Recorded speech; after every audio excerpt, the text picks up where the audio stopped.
So the KEF R3 Metas are a three-way design. They have a 1-inch vented aluminum dome tweeter with a matte absorber.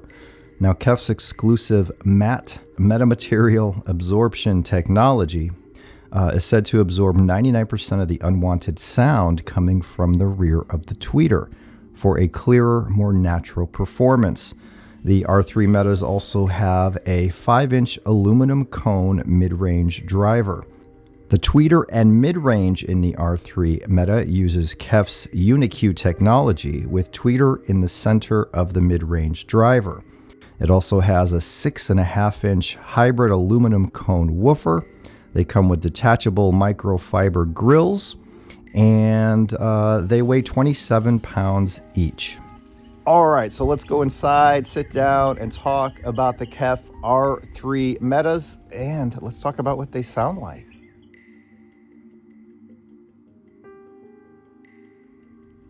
Hey everyone, welcome back. Today I have a pair of bookshelf speakers to talk about. We're going to talk about the KEF R3 Metas. Now, these are new from KEF, the latest edition of the R3s. I'm going to tell you what I think about them. KEF sent these to me for review. I have my written review up at the website, stevehufphoto.com. I'll have a link in the description below if you want to read the 5,000-word review. So the KEF R3 Metas. Now, I remember 3 years ago, maybe 4, I don't remember how long exactly, but I went into a shop with Debbie and I was looking specifically to buy a pair of KEF R3s, the previous version. I love the walnut look with the sheer grill. I just thought they looked really sharp. So I went down to the shop, I listened to them for about 20 minutes, and they weren't what I was expecting. To me, the original R3s, they were very nice speakers, especially for the money, but they were a little flat sounding. They were a little thin sounding. It could have been the demo, it could have been the equipment. It wasn't the best setup, but I ended up leaving and we did not buy those R3s. Now, I'm sure that if I had them home and I was able to set them up properly, I probably would have enjoyed them, but I passed on those. And I think at the time I bought a pair of B&W 705 S2s, which I enjoyed for a while. So these speakers come in at around $2,199, $2,199. These are not uber high-end speakers. They're not going to set you back $10,000, but they're also not in that $500-$600 range where things start to get kind of cheapened out. In fact, this is one, in my opinion, the kind of the sweet spot for speakers, the $2,000 to $4,000 range. And I say that because when you go above that, you are getting improvements depending on what you're looking for, right? You're getting more refinement as you go up the chain. But speakers in the $2,000 to $4,000 range are actually usually very, very good, and 85% of more expensive versions, because manufacturers use trickle-down technology into their lower cost models. Now the R3 Metas have a little bit of that trickle-down from the Reference Ones, KEF's reference bookshelf speaker. Now the R3 Metas are not tiny, but they're also not huge.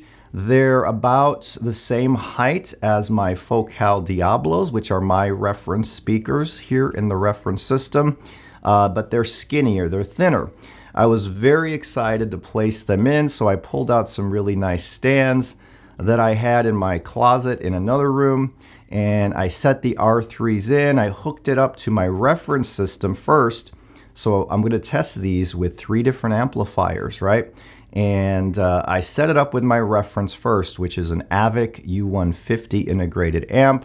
I'm using a T+A DAC 200.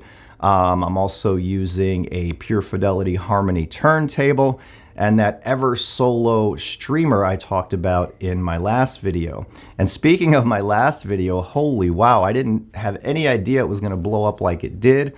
Thank you guys for checking that video out. And I still have the EverSolo here, listening to it every day. I love it as a streamer.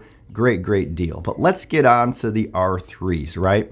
So I put them in, I turn everything on, I queue up some Tidal and Qobuz using Roon, and I start streaming some music that I know like the back of my hand.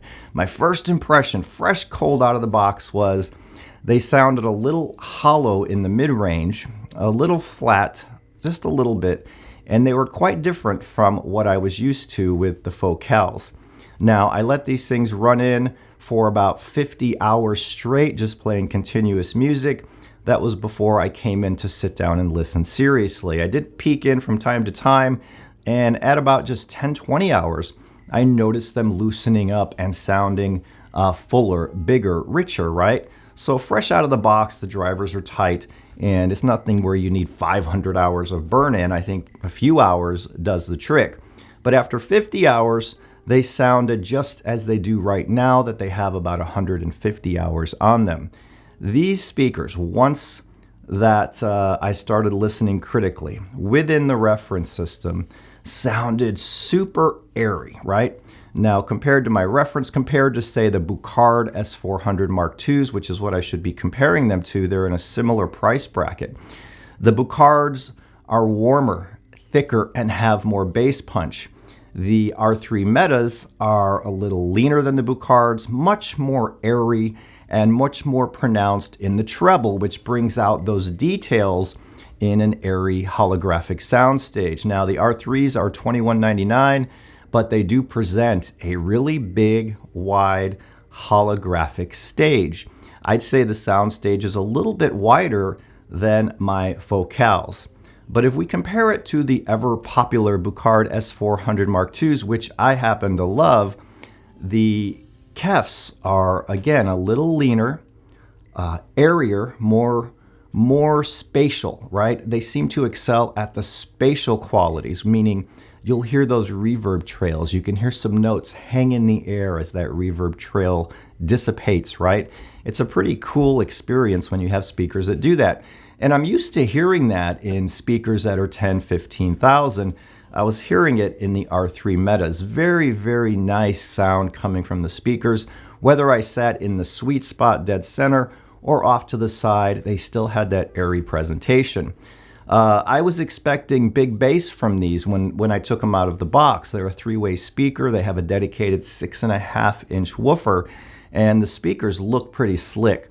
They sent me the piano black versions.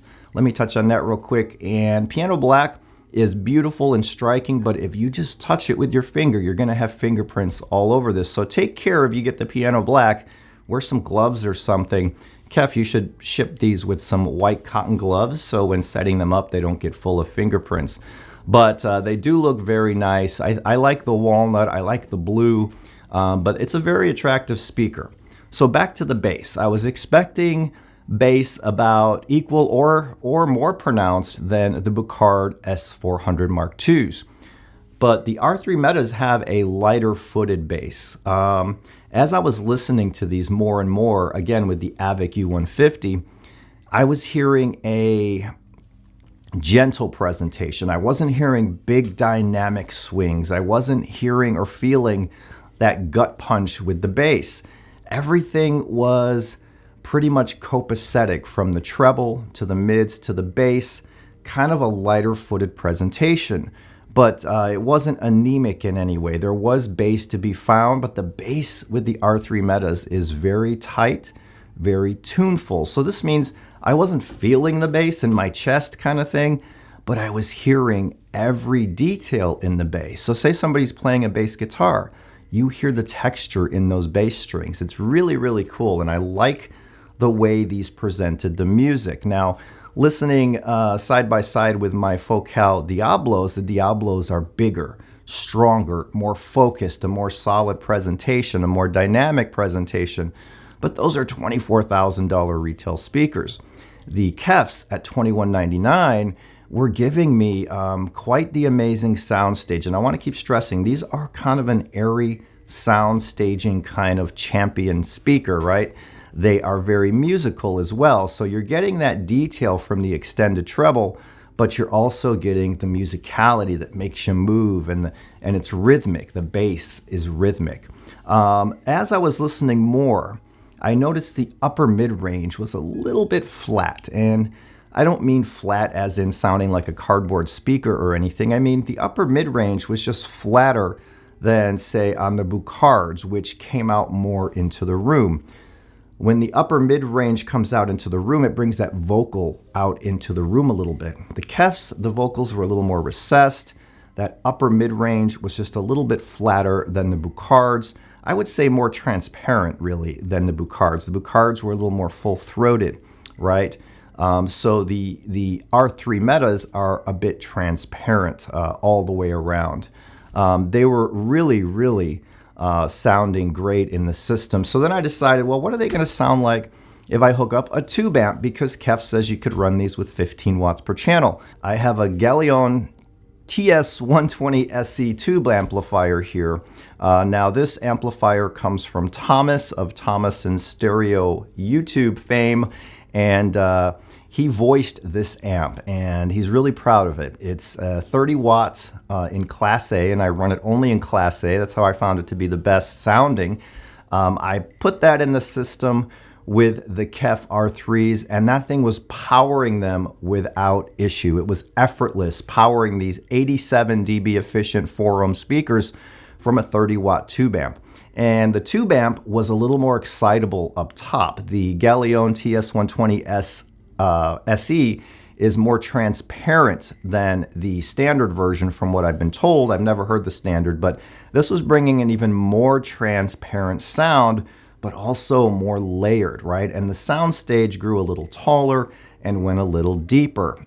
Which sound did I prefer, the Aavik or the tubes? I preferred the Aavik for some music and the tubes for others. For example, something like Diana Krall, the tubes were just magical and bringing her smoky voice more into the room, where the Aavik was more about density and that warmth and just kind of an all over the room kind of music. But each amp was powering these speakers without an issue. So I had another integrated amp here that's in for review, the Gato 400S. Now, this Gato amp uses the same Class D modules as the Aavik. The Aavik was a $20,000 retail integrated amp with phono stage and DAC that are pretty much world class. The Gato doesn't have the phono stage, but it has a DAC built in, which is quite nice, and it uses those same Class D modules as the Aavik. They're both powerhouse amps. The Gato I put in, it was a little thinner, a little leaner than both the tubes and the Aavik, but it still had this warmth and density in the mids, which helped to fill out that mid-range a little bit. That upper mid I was talking about that sounded a little flat with the Aavik was more, it was warmer with the Gato, but at the same time, the details, the treble was a little more energetic and there was a little more dynamics. But overall, it was a little, in the tonality department, more of a excitable listen versus the all-out warmth and romantic sound of the Aavik. The tubes was a balance between the both. So each and every amp made the R3s sound very good. I will say the Gato was the most dynamic of the bunch. Listening to Michael Bublé's Fever, off an older album of his, the dynamics were beautiful with the 400S. So take your pick your poison. It seemed like the R3 Metas can be powered with just about any good amp. And of course, the better the amp that you feed them with, the better the speakers are going to perform. So what else can I tell you about the Metas? I ran them without my subwoofers turned on. I have dual Rel S510 subs, and I love them. One of the best investments made to this system and this room. But I first listened to the speakers without the subs because I want to get an idea of the bass that the speakers are pumping out. And it was pleasant. I've had speakers that put out less bass that I kept long term. So I could live with these without subs. And I guess it depends on the room size. If you have a teeny room, you will not need a sub. You should be happy with the tuneful tight bass of the Metas. But if you have a larger room, these are really, really something with a subwoofer, a quality subwoofer. It just kind of fills in that foundation, right? And it just makes everything more complete. With the subwoofers on, it made it sound like these were $5,000, $6,000, $7,000 speakers in this room. They were airy, they were holographic. The R3 Metas for $21.99, if you like the looks, the design, the style, and you want a wider soundstage, a little more airy presentation, a little more transparency. You don't want big boomy bass, but you want tight tuneful bass. You might want to audition the R3 Metas. What do these sound like compared to the LS50 Metas? Now, I remember when I first heard the LS50s, the originals, I bought a pair and I loved them. They excited me for that treble presentation. The details were everywhere, but eventually I kind of got worn down from that because of the lack of bass. And back then I did not have subwoofers.